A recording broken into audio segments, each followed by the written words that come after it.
All right, it says we're live. So here's what we're going to do today. We are going to comment on a group on Facebook called All About Relationships, and there are over 150,000 members. So the good news about that is that I can refresh at any point in time and grab new questions, and we're just going to do I'm going to do some response to this because it's going to be fun. You know, people do reaction videos all the time, but why not do real-time relationship suggestions based on what's being asked? So here we go. All right. Well, this is nice. It's to see boyfriend and girlfriend proposing, but let's get to the questions here. Oh, let's get to the questions and all about relationships. Okay. I have to vet them because if I'm saying something bad, I don't want to do that first. So I have to read these in advance. Okay. Does anyone else get jealous of their spouse's Facebook? The opposite sex and your spouse liking their pics a lot. It drives me crazy. This is from Brittany. Yeah, it makes sense that it would drive someone crazy. There are 335 comments to this. Let's read a few of them. Let's get a couple. Yep, I do too. All my boyfriend. All right, so what does it say here? No, it doesn't bother me. Comes from a woman named Tracy. This girl, Nicole, says, my guy would never like another girl's pic or entertain anyone. He says even entertaining another person is a form of cheating. Someone liked that. My bloke don't like my posts, let alone anyone else's. That's funny. No, I'm going to like that. I'm going to laugh. I'm going to laugh to that one. That's funny. All right. Yes, it pisses me the F off because he quits liking mine. Sorry, that's not funny. And he always says something about not running over the feed. This is interesting. So the question again was, does anyone else get jealous of their spouse's Facebook, the opposite sex and your spouse liking their pics a lot? It drives me crazy. All right. So, this is an interesting conversation to have. The whole idea of jealousy. We haven't really delved into it yet, but we're going to go right in today because this is the proper forum for it. It's all about relationships. I had this really enlightening conversation with a gentleman named Franz. We've become good friends over the past couple weeks. He's recently moved to Mexico City. Franz and I had this conversation pretty close to this one about the idea that there has to be the chase when even beyond the point of having this established relationship. This may make people feel upset, but let's just talk about how the human body is a vessel, okay? Let's not get too caught up in the variations that can occur within a vessel. Let's just talk about the basics, okay? So there's a fishing boat, right? Let's just say that a male's boat, traditional male, is a fishing boat, and he's going to get as much fish as he can. And that's his role, okay? So he's going out to get this, and he's going to bring it back, and he's going to share this with his family. And if he goes a few days without getting fish, things can get pretty hectic. They can get difficult, fasting. And if you think about hunter and gatherer society, which has built a lot of the systems in the brain, this system has been developed on some primordial bases, and these primordial bases are around primal needs, and they have to do with fight or flight, survival, sleep, food, sex, procreation. And these things have not left us. So if we're simply saying that they no longer exist, then everyone should be okay that these things are happening. But the bottom line is this. It's a little bit of give and take. We're constantly going between this idea of being together and being separate, and someone else possibly coming in and saying we're together and now we're separate because there's other poles coming. Life in itself is part of this expansion and contraction. It's called oscillation. It's called fluctuation. These things are normal. And what they do and what they're intended to do is give us the will to survive. But we already have everything that we need in order to survive. We can go over to the supermarket and pick out anything that we want. Just as we could go on social media and Tinder and Bumble and pick out anything that we want and do it discreetly with our phones. It's kind of crazy, isn't it? But this is the world that we live in. And as long as that exists, we're not going to have the same satisfaction that comes from this give and take, because it doesn't necessarily have to do with survival anymore. It just has to do with the idea of us being sane in our minds. But we're not going to be sane unless we're putting ourselves through rigorous challenges. And those rigorous challenges, they lead to creative output. They lead to the idea of saying, okay, that was really hard, and now I'm going to develop a system that's going to make things easier for me going forward so that I can optimize my energy and use it for well-being. And this is how humanity evolves. So we've evolved to this point where everything is provided for us, and of course it leads to discord. People have so much time on their hands, they can go on Facebook like me. I can go live and I can comment on this stuff. So does anyone else get jealous of their spouse's Facebook? Absolutely, they're going to. If they go on there and see others liking it, it's basically somebody walking right into your home and saying, wow, you look good. Think about it. Someone walking right into the home and say, hey, I love that. Well, what did that mean? Since when did this person just walk right into the home and say these things? This stuff never happened in the past. You know, you had gentlemen callers that would throw rocks at your window, maybe a letter. That stuff could be squashed right away. Or you could say, hey, honey, I love you more than that, and I'm ready to compete. Here we go. This is going back to the roots, and I'm gonna win your heart again, hon. You know, I love you. We're gonna figure this out. But no, this is the world that we live in. It's just constant threats of these ideas of somebody coming in and invading the security of a loving relationship. And it's a war zone, man. I just wouldn't get involved as best as you can. Try to set a time limit, you know, because it can unhinge you. And if you get to the point where you say, oh, it doesn't bother me, you know, I'm stronger than that. Yeah, I get that. That's really strong, and it's very advanced because it has to do with the idea of giving everyone freedom. But at the same time, it's neglecting that survival instinct, that need to pursue that hunter's essence, which, listen, as a traditional man, if a woman says to me, I expect you to answer the front door and protect us if push comes to shove, I'm going to fucking do it. And you know, that also means that everyone should accept the other side, which is I might go werewolf. And if I do, it's understandable because that's part of me. It's the part that still knows how to defend the door when somebody comes to it and is a threat to my family and the woman that I love. And of course, I communicate these things with the woman that I love. I don't happen to have a woman in my life to communicate it with right now, but I have in the past. And when I've said these things, it's to explain that this is a part of me. It's innate. And if I were to see somebody come forward and say things that are loving and kind to the woman that I love, it's going to incite a reaction that comes from my visceral self. And I can go Deepak Chopra on that, and I can breathe deep, and I can work through it in the stuff that I teach you. But it's not going to be perfect every day.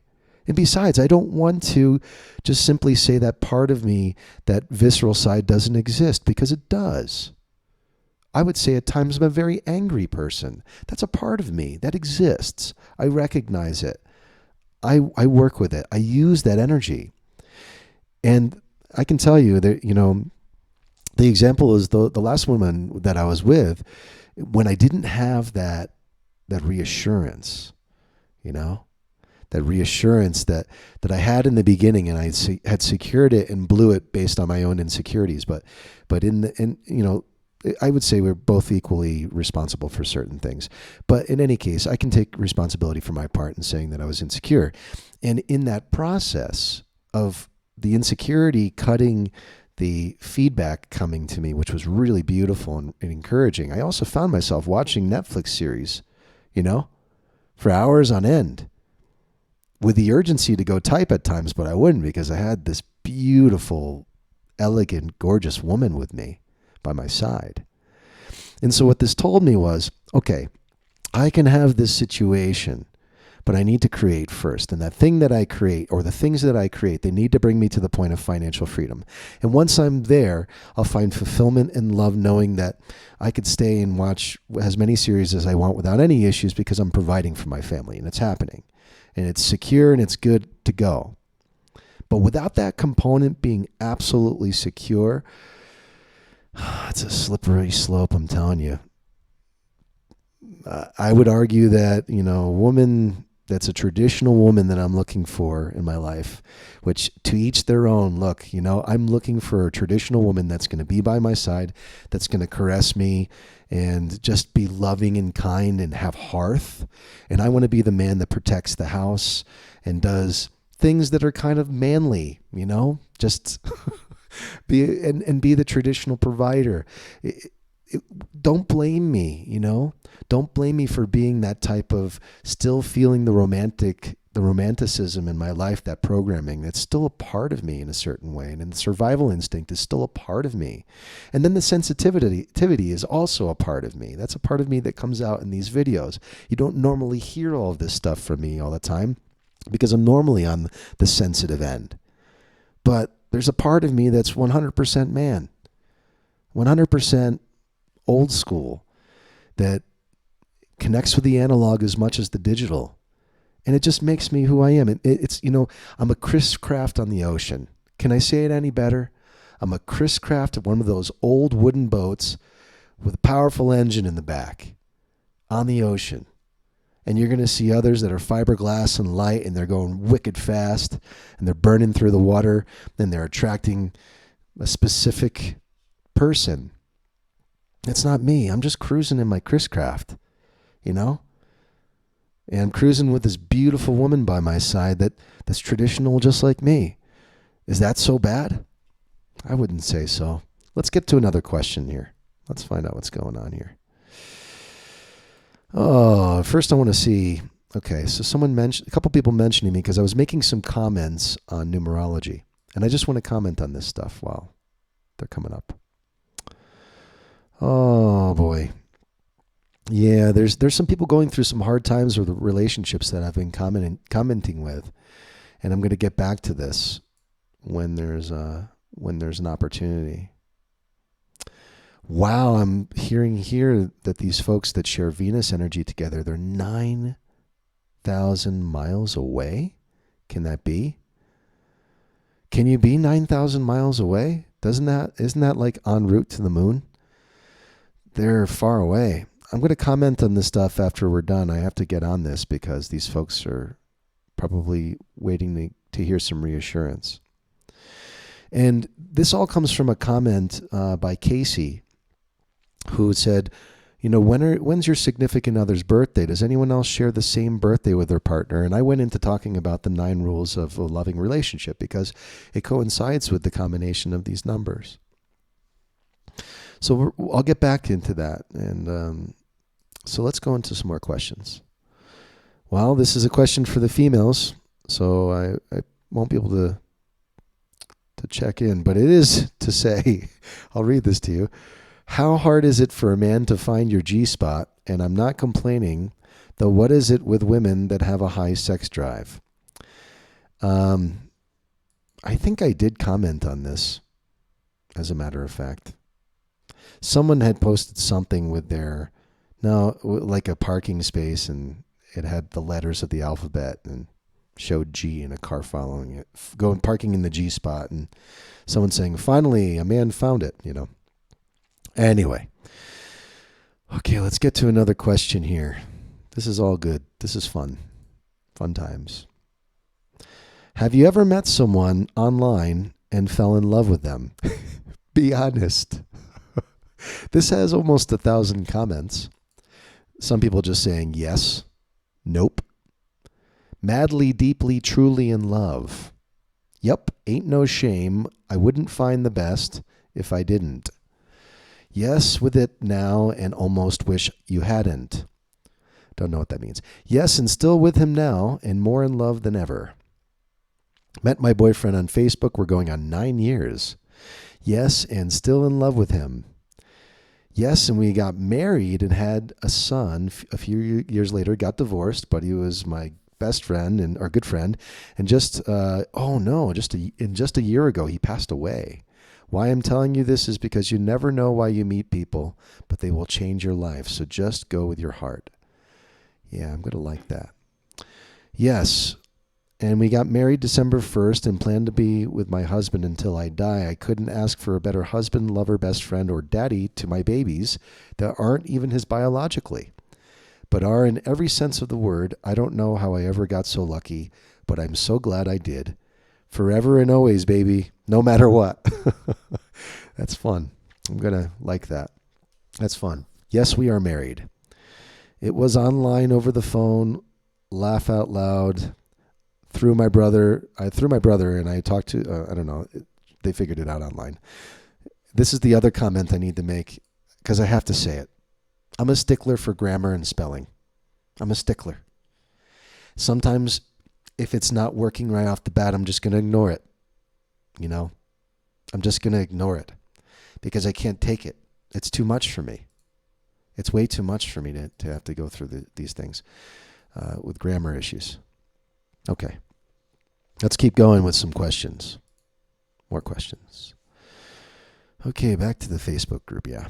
So those were nice comments. Okay, my boyfriend is coming 22 days left. Let me just try to figure out what this really means. We're in a long distance relationship since September. Should I check his phone when we meet? I'm sorry. Okay, my boyfriend is coming in 22 days. We were in a long distance relationship since September. Should I check his phone when we meet?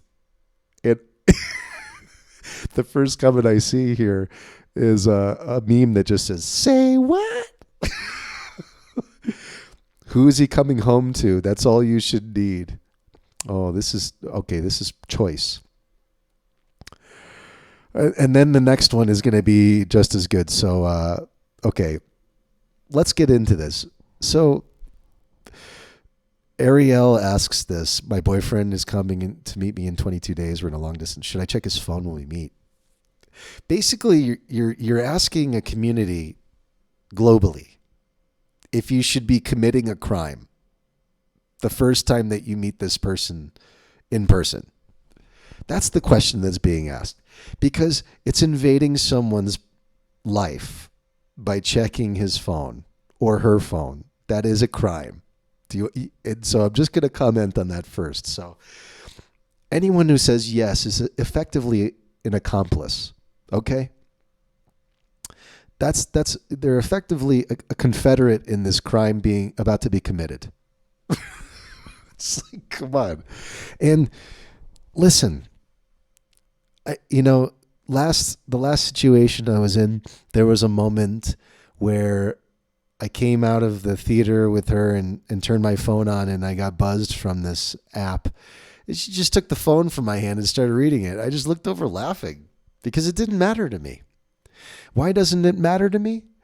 Because the worst has already been done over a cell phone. It's hard for me to imagine anything being worse than someone agreeing with someone I don't know to basically remove me off the face of the earth. So at this point in time, it's just a joke. It's like you've played the hardest video game out of all that could be played on the cell phone. So the rest is kind of just like child's play. So anyone in this world, I can say to them, here's my cell phone, have at it. Sure. But this is being said as if against his consent, it's going to be checked. And that's a crime.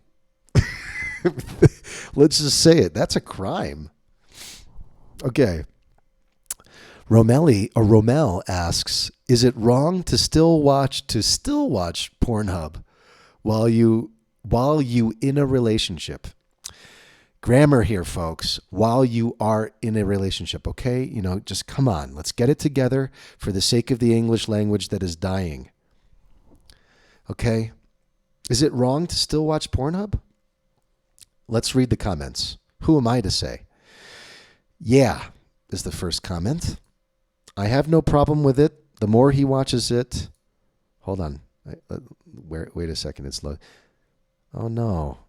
That went so fast. because the comments are just flowing in so quickly. No, nothing. Me and my boyfriend watch it together all the time. Nope. Not as long as you're still effing the person and not just watching it. Use it for ideas and motivation for great sex. I'd rather walk into my man watching porn than with another woman, and that got a like. Hell no, I do it all the time, LOL. Just did this morning with my wife beside me. You don't need, if you in relationships, because, COZ, you have partner, LOL, but if you are single, yes. No, me and my fiance do it, ha ha ha. My husband and I watch it together. Shoot, we watch together, LOL. And then there's a meme of Yoda that says, if stupid you are, speak you should not. That's good. I don't like it at all. Makes me feel unattractive. Okay, that comes from Brooke. Periodic porn enhances a relationship. Both of you should participate and experiment. Be porn stars. Well, Pornhub sucks, but it shouldn't matter. No, it's not wrong if you watch together. No, not at all. Absolutely not. No, nope. No, watch it together. Why would you feel the need to still do that when you're in a relationship? That got 4 likes. As long as you watch it with your partner, hell nah. What if you don't live together? Asks someone. Let's see. It only becomes a problem if your significant other is uncomfortable with it. Sit down with them and talk about what's making them uncomfortable and see if you can resolve the situation. I think that's very, very wise. Comes from Kia. And then there is a comment from Camry that says, yeah, it's dangerous for your relationship. There is something not right with you having a partner and still staring at other people, just watching them have sex, being naked, and even more so if you're jacking off or picturing the porn stars in your head during sex. Your spouse wouldn't be okay if you watched and got off on others having sex in person. Why should a video be any different? It's interesting. So many people are saying, no, it's not wrong. And well, then it is wrong for me to feel insecure if she does watch it. Interesting. I would feel like I'm not doing a good job or that she fantasizes about other guys. All right, I think we've gotten into the goods here. This all comes from the question, is it wrong to still watch Pornhub while you are in a relationship? And we should talk about pornography in general. And for an individual, I'm 41. When I grew up, pornography on the internet and the internet itself wasn't available. You can go to your cell phone now and within seconds have access to this stuff. Regardless, it's immediately available. And I would say in large majority, the imagery that is being depicted is that of male dominance and abuse and depiction of just torturous acts that have a complete vacancy from the loving act. In other words, even if this stuff is being said to individuals behind the scenes, it's not being said to the viewer. So the viewer is watching it as if it's something that is real, that's being depicted, that should be recreated in some way. I think it's encouraging the recreation of abuse towards women and the objectification of women. And I would also argue that it's the objectification of men in a way that's different. Many people don't comment in the way that I am about pornography, but it's an interesting thing. If you're watching modern day pornography, which I suggest that you do with discretion, largely because of the amount of dopamine it will release in your brain and cause dependencies. And over time, it can also degrade the actual development of your intellectual mind by watching it, and make you less tolerant to stressors and other sorts of resistance in your life. That's one. Two, if you're talking about the general depiction of pornography, we're not really seeing the male presence. In other words, you're not seeing the face of the man. You're just seeing his member. You're seeing his sexual organ penetrating. And you'll more likely see the woman's face in her entire body than you will the man in a traditional scene. And this is to say that in effect is objectification of men, because it's showing the man as only valuable based on the size of his member and what's happening with it. And it's a very interesting thing to mention. It's something that I think very few people have even questioned or talked about, is the actual framing and depiction of this. And so after that, you're looking at the interaction too, is this man that's being physically aggressive towards this woman in many instances, and there is no sort of reassurance of safety. Very infrequently will you see these reassurances of safety verbally or, between the couple, and they're carrying out this act in a way. It's an act, but in the same light, these two actors are being paid for the depiction of something that leads to an image in the mind of someone that may be uneducated and think that this is the way it needs to be. And it's the furthest thing from the truth. If you need to understand intimacy, start by reading. Read some erotic literature. Read what it's like for a woman to discuss. If you're heterosexual, if you're a heterosexual man, and you're caught up in this process of watching pornography, like this comment comes from a man. He's saying, he's admitting that he already watches pornography, and he's asking if it's wrong to keep watching it when in a relationship. And I would say, well, have the open conversation with your significant other about how this is happening, because it may lead to some distorted behavior in the bedroom. And if the distorted behavior isn't explained, this is what I've seen my entire life. I didn't receive any other sex education other than through this. And I've only had a few partners, and the partners that I've been with, we never talked about it. I just kind of did it, and that was it. This is an honest conversation. See, this is the way that you advance in terms of you being in a loving relationship and loving another. This is how you advance. But I would doubt that happens. I doubt that that's a commonality. And so if that's not a commonality and that type of communication isn't occurring, then it's a slippery slope, I would argue. It can lead to some distorted behavior and distorted imagery of what it's like to be in a fulfilling, loving relationship. It should not be based on the education of pornography. No way. And then there's the whole other end of this, that it supports trafficking, sex trafficking. And if you don't understand what that means, if you don't understand how that's tied in, do some research, Google it, look into how pornography is directly tied to sex trafficking and supports it. Because it's a complicated system in the way that it does, but it does. All of this is to say, exposure to it is extremely easy to come by. And so it's likely that people will be exposed to this. And the question is, what do you do then? If you're in a relationship, have a communication about it. With my ex, I tried to talk to her about it. My ex-wife, I tried to talk about it, and it wasn't something of comfort for us to talk about. Well, it was for me, but not for us as a couple. So when that happens and you hit a brick wall and intimacy is being affected, you gotta shoot for counseling at that point in time. You got to go for counseling. And if that doesn't work, then you have to start figuring out how you're going to restructure the family in order if you have children, for them to be cared for.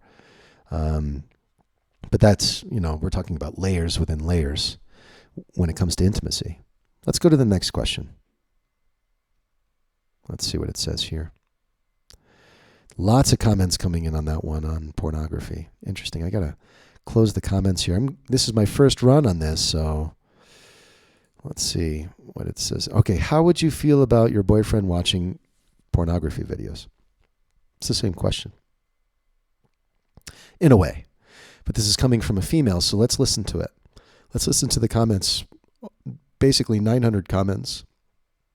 First one off the bat is, my ex was an ex-porn star, so it didn't bother me. You can control what other people do in their own home, so you can't let it bother you as long as they aren't cheating. I say let them watch whatever they want. Totally fine, says another. All right, so let's move on to the next question here. My wife admitted she cheated and said I should have sex with someone else. There's no question here, but I'd like to see what the comments say. Just have a threesome, LOL. Don't do it. Then, because if you do, she can say you did it too. More comments. Loading. I'm so excited my broken marriage has been restored. We recently made up even though it was difficult. It's been more than a month now and everything feels like it's returned to normal. He has begun to treat me better and it's been a healing process for both of us. The nightmare that had lasted for almost 2 years before we broke up is finally over. It's like we fell in love all over again. So this person is just promoting a doctor in particular and leaving his message. So this is an interesting promo. I'm not even going to read it because I'd be promoting it as well. Doesn't make it right. 2 wrongs will never fix anything. Welcome to the gateway of a life being... I don't even know what LS is. Forgive me. Forgive me. I don't know. I don't get it. I'd tell her, quote, I'm not a cheater, you are, end quote. Whatever you, that comes from a man, Gavin. Coffee Brother says, whatever you do, do not F your wife and go get checked out. Diseases are real. It's a trap, says Michael. And Debbie agrees. She says, I believe you are correct. I thought the same. Michael says, it's definitely a trap. You better leave while you can. Anne says, that's so effed up. Christine says, she wants you to lower your standards to even the score. Walk away unless swinging is your goal. Once a cheater, always a cheater. Hermina says, that's bad. There's no love there. You both need to work on that relationship. It's yes or no because the love is gone. Without love, there's no relationship. Crystal says, I say forgive her. Watch her closely until you feel the release. I don't get it. I'm not even going to try. Sorry, Crystal. Someone liked it too. Probably because I'm not even going to say that. All right. Cameron says there are many more fish in the sea. Leave I'm not going to say that word alone. Amanda says it's a trap. And once again, we're talking about my wife admitted she cheated and said I should have sex with someone else. You know, it's like I'm thinking about this conversation and I'm trying to be a fly on the wall and imagine it happening. And if I were in this gentleman's shoes and I'm married and the wife comes over and says, listen, I had sex with somebody else and I think you should too. The question is, was this ever a discussion?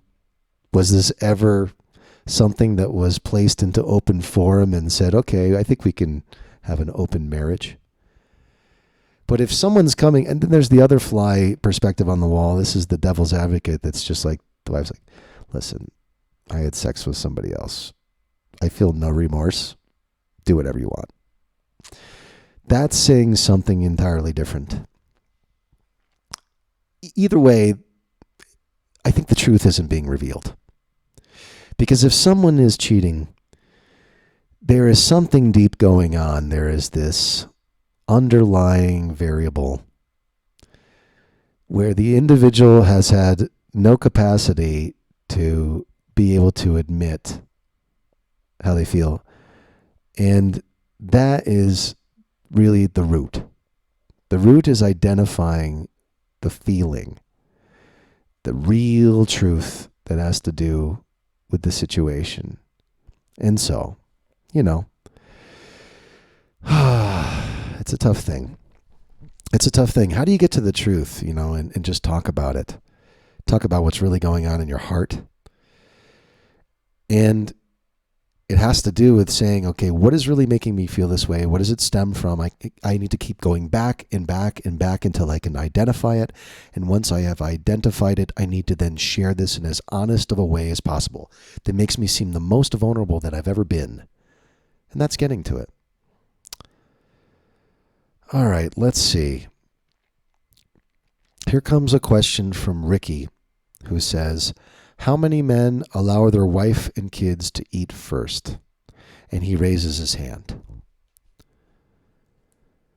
And the first comment says, from Mitchell, I used to like you, but your purple hair looks like shit. We're off to a good start.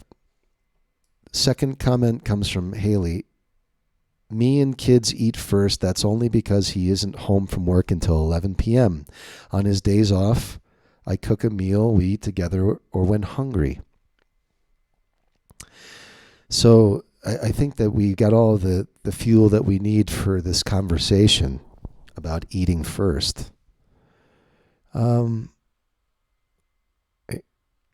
there need to be a sequence in which people eat? I don't remember this.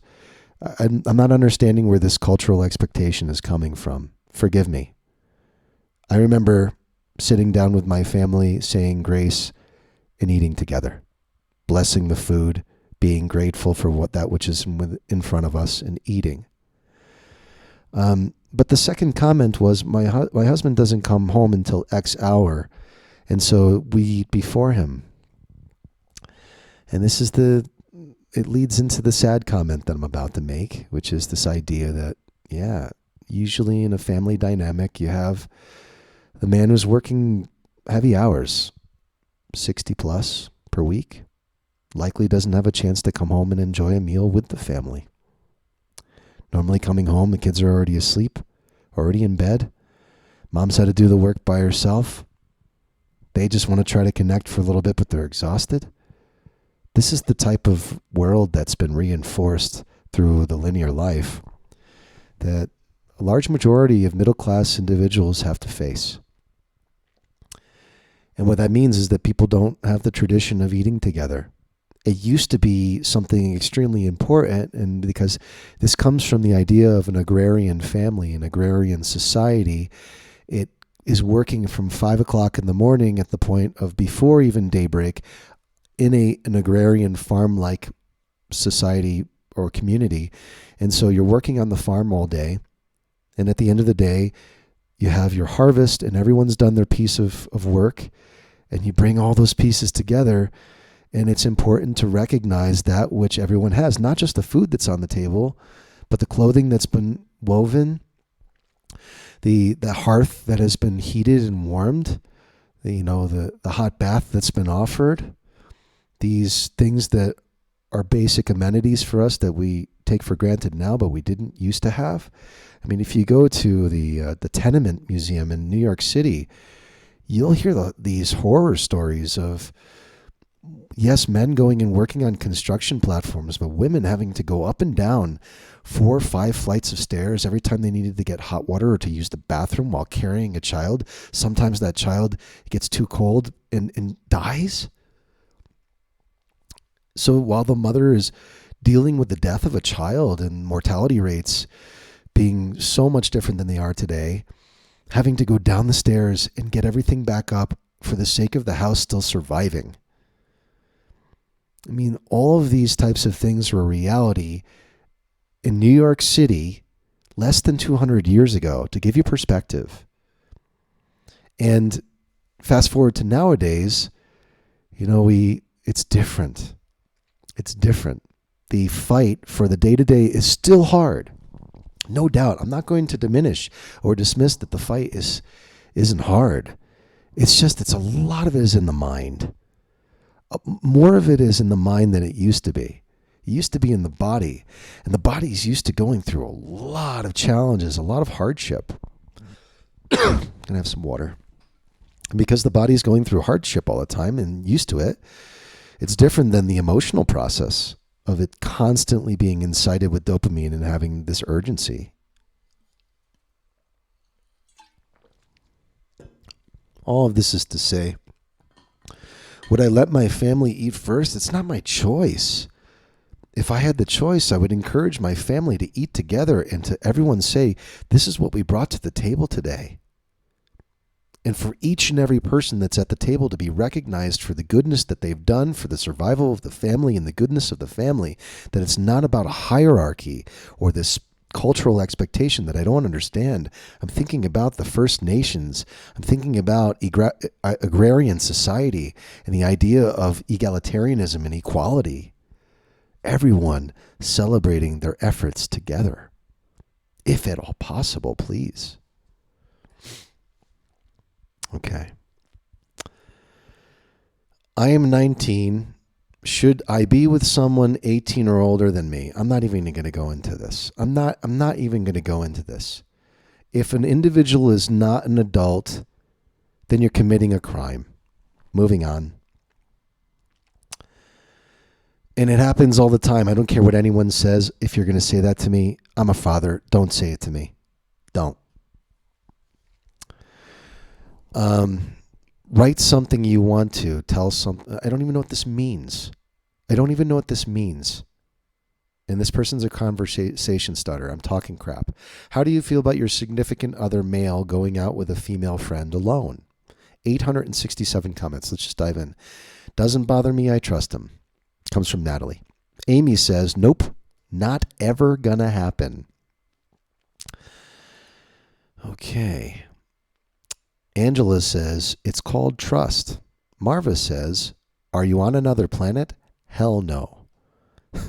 Christy says, if he wouldn't let you do the same, no way. In my experience, if a guy is true to his girl, he wouldn't even think about going out with another girl without you. Al says, nope. Excuse me. Katrina says, actually, I hang out with my male friends and my man hangs out with his female friends, and we are okay with that.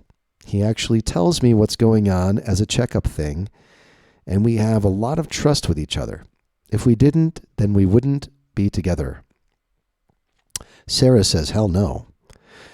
Chariana says, hell no, just my opinion. Amanda says, nope, not happening in my book. Shannon says, I believe that it goes two ways, that neither should be going out alone with people of the opposite sex, especially if they're in a committed relationship. But that's just my opinion. I'll tell you why I left. And then she says, that's if we really care about our partner's feelings. Felicia says, my boyfriend goes to the gym 6 days a week with my girlfriend, and I don't mind it. I trust my boyfriend 100%. If I didn't trust him, then I clearly shouldn't be with him. Same goes with most people saying no way or F no. If you guys don't trust your man, you shouldn't be dating them, plain and simple. Nicole says, finally, someone who can say the same thing that I said. And Felicia says, I mean, for real, men and women can be friends without any sexual shit going on. That's part of having friendships. I have guy friends. I grew up with the guys back then in my teens. I connect more with guys. I'm a straight up tomboy on top of that. She doesn't look like it. Just my opinion. Just saying. And this question came from Miss Tina, who said, how do you feel about your significant other male going out with a female friend alone? And what's interesting about all of this is that it opens up the forum for gossip about men who may or may not read such gossip. And when that happens, it creates a significant rift between the significant others. Why is that? Because, well, the opinions of someone, it doesn't matter if this person has never really said anything or seen anything in your life, is more important than that of the significant other. Why isn't this person asking the question of their boyfriend, or explaining the insecurities to their significant other about going out with another person? Which comes down to the idea, these types of programmed thoughts come from romanticism, which is the idea that there's only one person in this world that is going to be everything for the other for the rest of time, and that's that. That's that. Does that seem fair to people? It's a rhetorical question. It shouldn't. It's called incarceration. It's called coverture. The idea that someone else needs to be everything for another takes us back multiple steps in evolution. So then what? If someone feels like they want to be with somebody else, you sit down and have a conversation with your significant other. Because it's not my opinion that matters. It's the opinion of the two. These two make a pact with one another. If children are involved, you need to start having realistic conversations. You don't want them to be confused. Kids want to see the parents together. Kids want to see, I'm going to say this again, kids want to see their parents together. And if they can't see their parents together, they want things to be harmonious. And do you think they're going to be harmonious if you're sleeping around and, going out with multiple people and being affectionate with them? I would argue, I don't know. It depends on how bohemian you want to raise your children, And if you're raising your children in a bohemian way, in a love all type of way, can you expect every single person to be thinking the same as you? It's hard unless you're having these open conversations with time. But people don't really spend time having open conversations. They'd rather go on Facebook and post something about their significant other without having the conversation. That's the truth, and it's a concern. Guys only, it says, what's a huge turnoff or turn on when you're dating a girl you really like? First comment comes from Camry, which says, don't F someone else while our bond is just forming. That's a huge turnoff for me. We need to feel needed and actually like we have a place in your life that we can only fill. See, this is romanticism.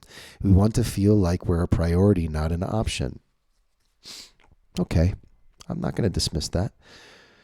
Turn on, eye contact when having a conversation. Turn offs, when women wear short skirts but keep pulling it down when it creeps up, and when a woman is constantly on the phone on a date. Yeah, obviously.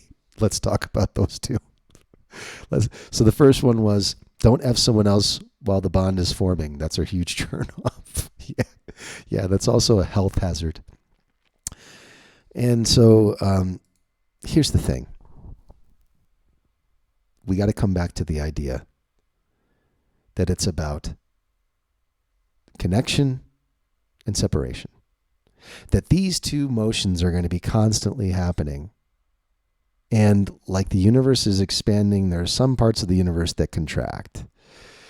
In the beginning, the love that it feels is pushing everyone towards the idea of unity, but it's not something that can be sustained indefinitely, because at the end of the day, we're the only ones who are in this vessel.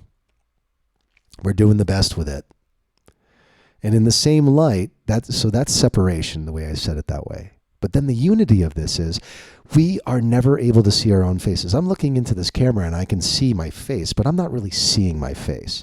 I'm seeing the depiction of my face. I've never seen this in my entire life. I have to count on a person that, let's talk about turn-ons for me, okay? I'm a sapiosexual. What that means is I'm turned on by intelligence. If a woman is speaking to me, and I find her at least remotely initially attractive, and she starts talking to me in an intellectual way, and is stirring my brain with new resources and new people to look into to get perspectives on life, that's a huge turn on for me. That's almost enough to sustain everything I need. The other small portions that are a turn on for me, listen, oxytocin all the way, holding hands and walking. I know it sounds so lame, so traditional, but just the idea of holding hands and having proximity with a woman that is confident in that, just wanting to give it, sitting down, lying down in bed, watching television or reading with proximity and attention being given in a supplementary way, being it holding hands, caressing, just the nice reassurance. That to me is a huge turn on. Because it builds this bond over time that is very wonderful to savor, because it just keeps evolving, these layers upon layers.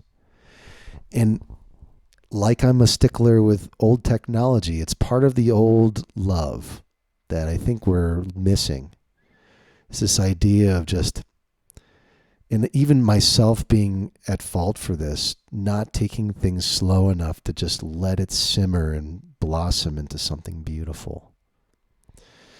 And I'm not going to make myself feel blame so much, because technology is constantly pushing us with convenience, saying, listen, if this doesn't work, there is a way to get to that end goal immediately, whether it's through swinging or just going on the dating sites, cheating, using technology.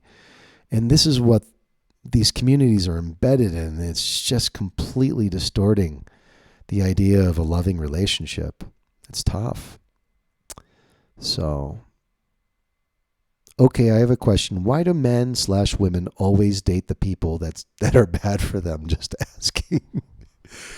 So I think this question answers itself. This person, in a better practice, Deshaun, I'm just going to suggest that in a better practice of honesty, you ask yourself where the suffering is coming from and identify it and present it to the person that you may be thinking of in the first person so that you can start moving forward. Otherwise, you've got 46 comments from people that don't know your situation that are going to be interfering and stirring up gossip.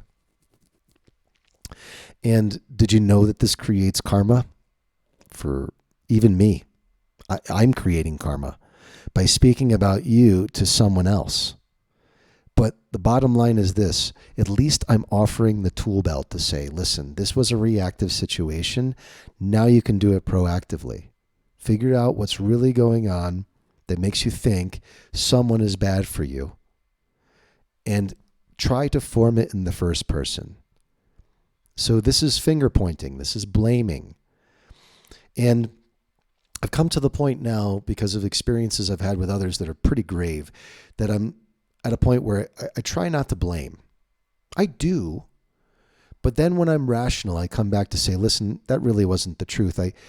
I was insecure, or, this is what I was thinking. This was the thing that I couldn't communicate that was more important than what you're feeling right now. And what you're feeling right now is just my incredible ability to disguise what's really going on with my emotions. And I've had lots of practice in doing that. So this is the truth now. And even if the person doesn't accept it, at least you've made some gains in knowing that you can do it better next time. Next question. How do you know when you're truly in love? Love for me, this comes from Winona. She says, love for me is having that person by your side every day, no matter what anyone has to say about them. That person that is also your punching bag, because there's no one else who understands what you're going through. They are the ones that still love you no matter what, no matter how hard the days have been. They get to grow with you through everything. And each night you go to bed ready for whatever the day is going to be like, because the only thing that matters is that you have their love and you give them every last part of you for them, no matter what. Love is stronger than any situation, and without them, you seriously go insane, because the one love isn't around. I like that, Winona. It's visceral, and it shows the childlike self in a lot of ways. In love is to be crazy. This is the definition. How do you know when you're truly in love?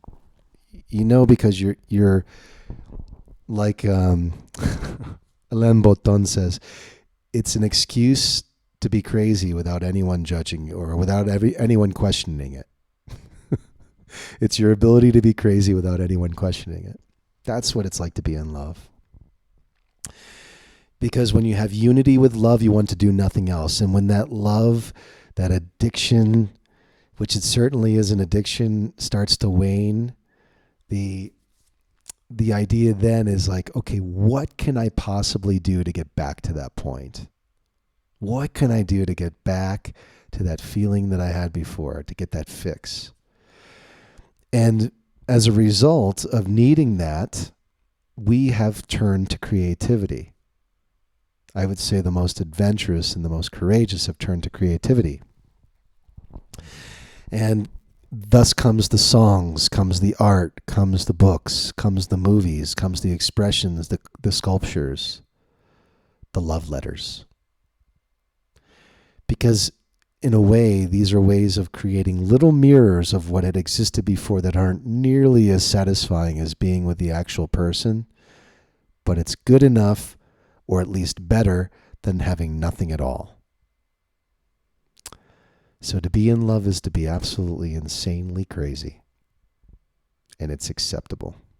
Just as it is for a writer to write things that are absolutely nuts and offensive and crazy. Being a writer gives you that permission. So they're nice. They work hand in hand. Love and writing work hand in hand. We're just about to come on to 1 hour here, so let's do one more question and then end the stream for the night. What's your opinion? When do you mention in a new relationship what you want or what you're into sexually from a partner? This comes from Suzette. Shalene says, right away. John says, from the point that you become friends, you have an open conversation.